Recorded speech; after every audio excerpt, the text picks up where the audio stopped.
इतिहास की गहराइयों में दबी कुछ कहानियां महज अतीत नहीं होती, वे एक ईश्वरीय रहस्य होती हैं। इस ऐतिहासिक विश्लेषण में हम एक ऐसे महाकाव्य को खंगालने वाले हैं जहां रक्त, सत्य और सर्वोच्च बलिदान एक साथ मिलते हैं। ये कहानी है अदम्य साहस की, एक ऐसे लोक देवता की जिनका पूरा जीवन सिर्फ और सिर्फ एक वचन पर टिका था। चलिए इस रहस्यमय यात्रा की शुरुआत करते हैं। तेजा जाट तुम्हारी एक एक गाय वापस लाएगा।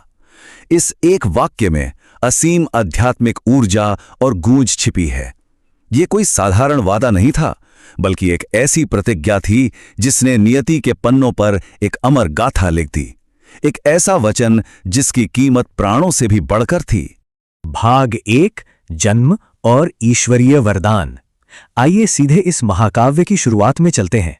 11वीं शताब्दी का वो दौर, साल 1074 में खरनाल गांव में जन्म और 1103 में सर्वोच्च बलिदान।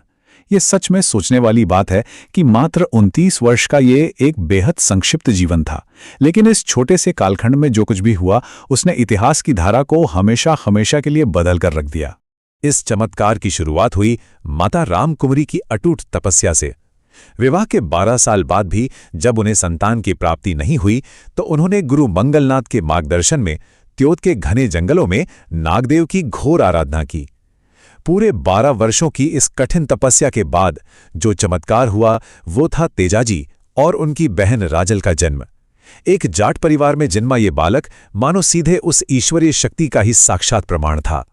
भाग 2, बाल विवाह और प्रारंभिक शिक्षा।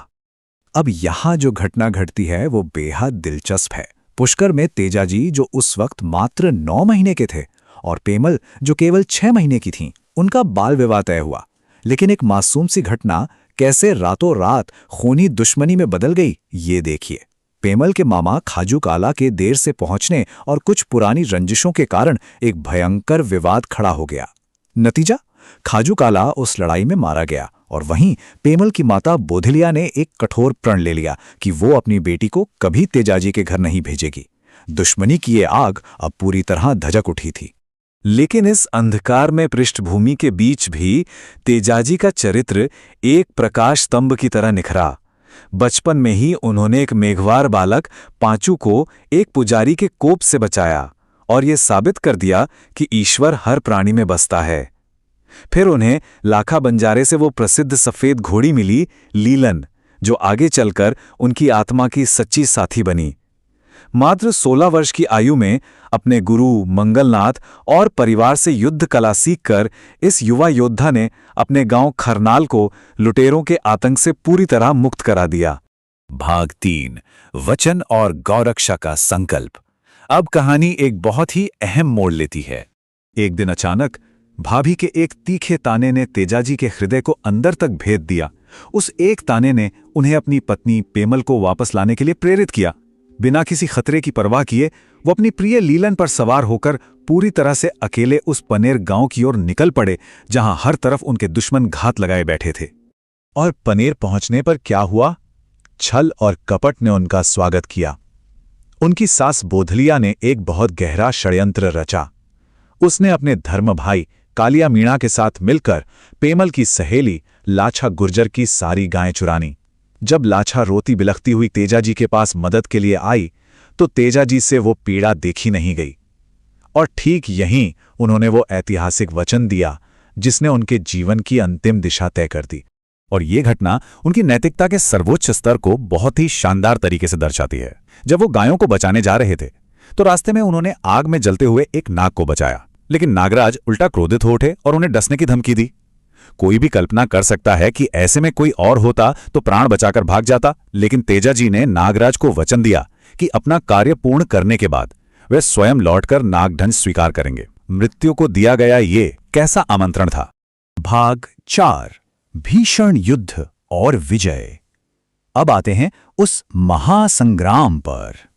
250, ये संख्या अपने आप में एक बहुत गहरा प्रभाव छोड़ती है। इस दृश्य की कल्पना ही रोंगटे खड़े कर देती है कि एक तरफ कालिया मीणा और उसके 250 खूंखार डाकू और दूसरी तरफ मंडवरिया की पहाड़ियों में लीलन पे सवार मात्र एक अकेला योद्धा वीर तेजाजी। उस भयंकर रात्रि में अकेले तेजाजी ने शत्रुओं के पूरे दल का संहार कर दिया उनके अदम्य पराक्रम के आगे दुश्मनों की एक न चली। उन्होंने कालिया मीणा को पूरी तरह धूल चटा दी और लाछा गुज्जर की सारी गायें सुरक्षित छुड़ा ली। सच कहूं तो ये केवल एक युद्ध नहीं था, ये सत्य की एक प्रचंड विजय थी। लेकिन नियति को कुछ और ही मंजूर था। वापस लौटने पर पता चला कि एक बछड़ा अभी भी गायब है।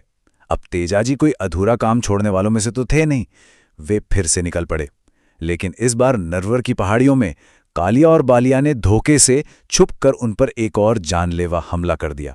धोखे से किए गए इस वार ने तेजाजी को बुरी तरह घायल कर दिया।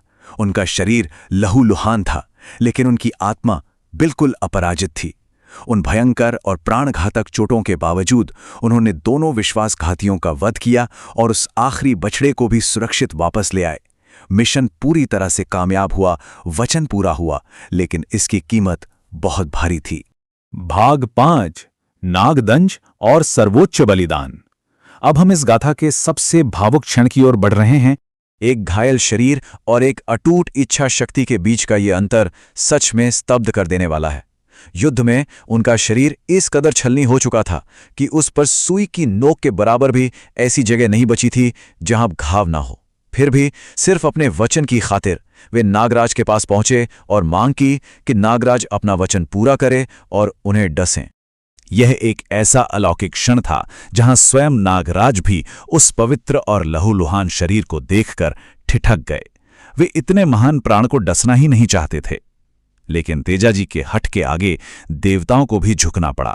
तेजाजी ने नागदंश स्वीकार किया और मृत्यु से ठीक पहले पास खड़े आंसू देवासी और अपनी प्रिय घोड़ी लीलन को आदेश दिया कि उनके सर्वोच्च बलिदान का ये अंतिम संदेश पेमल तक पहुंचा दें।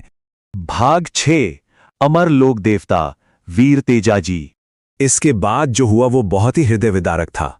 28 अगस्त 1103 को सत्य ने वीर गति प्राप्त की। इस महाप्रयाण का प्रभाव इतना गहरा था कि पति की मृत्यु का समाचार सुनते ही पेमल सती हो गईं और शोक की उस असीम गहराई में उनकी बहन राजल और वफादार घोड़ी लीलन भी जीवित ही धरती में समा गईं। पूरा का पूरा परिवार सत्य की वेदी पर न्योछावर हो गया।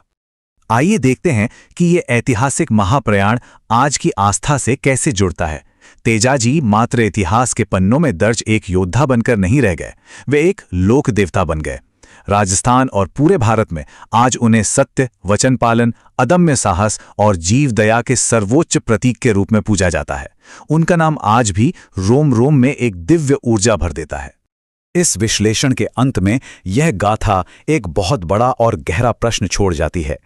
इस आधुनिक युग में जहां शब्दों की कीमत पल पल बदलती है, क्या सत्य और अपने वचन के लिए इतना बड़ा, इतना सर्वोच्च बलिदान आज के समय में संभव है? हर हर महादेव। आपका हमारे YouTube चैनल आध्यात्मिक धार्मिक यात्रा स्पिरिचुअल जर्नी में हार्दिक स्वागत है। वीडियो को अंत तक देखने के लिए आपका बहुत बहुत धन्यवाद। यदि आप हमारे चैनल पर नए हैं तो कृपया चैनल को सब्सक्राइब करें, वीडियो को लाइक करें और इसे अपने मित्रों परिवारजनों के साथ शेयर अवश्य करें। आध्यात्मिक ज्ञान, धार्मिक रहस्य, तंत्र साधना, सिद्धि, मंत्र और विशेष आध्यात्मिक जानकारियों के लिए हमारे टेलीग्राम और व्हाट्सएप ग्रुप से भी जुड़ें। ग्रुप ज्वाइन करने के लिंक आपको वीडियो और चैनल के डिस्क्रिप्शन में मिल जाएंगे। आपका सहयोग ही हमारी साधना है। धन्यवाद। हर हर महादेव।